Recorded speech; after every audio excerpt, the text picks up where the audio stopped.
tell myself you're gonna get better, and that we'll laugh it off in a few days. And then I see you in the ICU, hold your hand till it turns blue and then black. You always had my back, and now I'll never have you back. The only person that supported my life hooked up to life support. How's that for irony?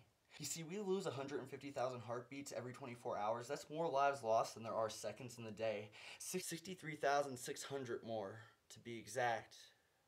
But the only life I care about saving is yours. And I can't. And now it's just a matter of working up the courage to tell them to unplug you from the wall. When I was a baby, the first thing you did was read me the New York Times book review like it was a storybook. And then I got older, we'd dress like wizards and go wait in line for Harry Potter books. So the last thing I did was recite my poetry to you. And then I rapped.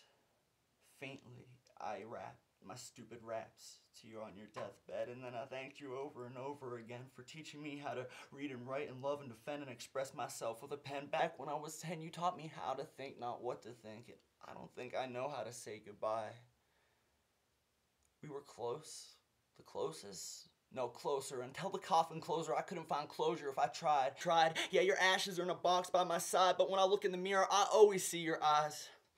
And bingo waits for you by the door at night. I don't know how to tell him you're not coming, because I don't speak dog. What do I tell your little shadow? What's a shadow do when it's lost? He's gonna wait by that door till it rots as long as his cold nose can. You rescued him, but he couldn't rescue you.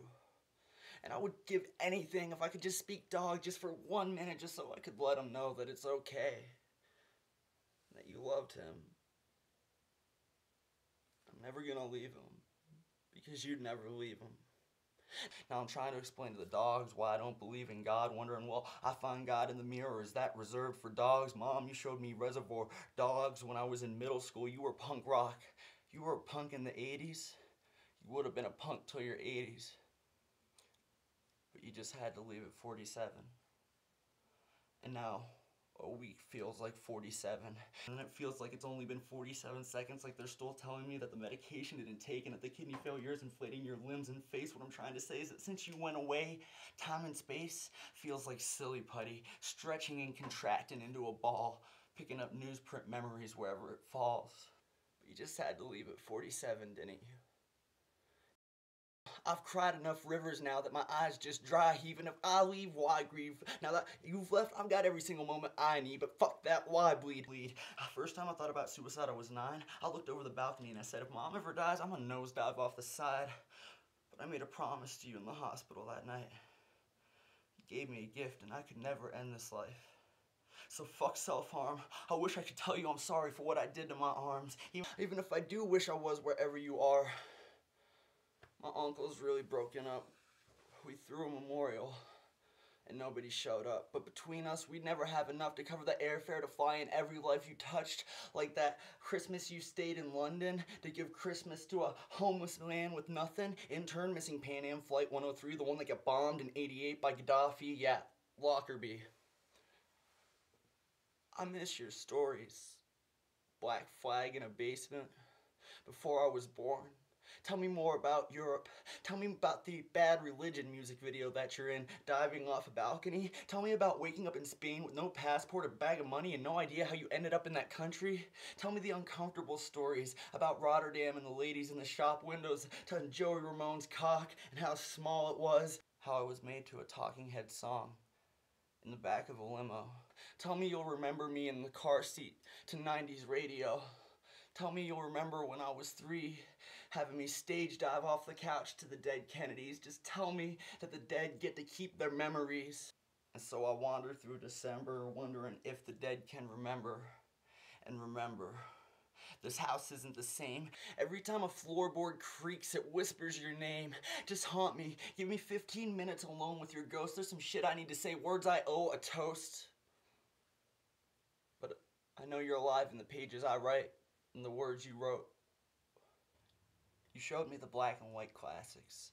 After that, it's Tarantino, Kubrick, Kevin Smith. I was a 6th grader writing swear-laden 100-page film scripts, and you and your degree in English Lit made a writer out of me. You sculpted an artist out of clay. Without you, I would have never stood on a stage. You taught me everything I know.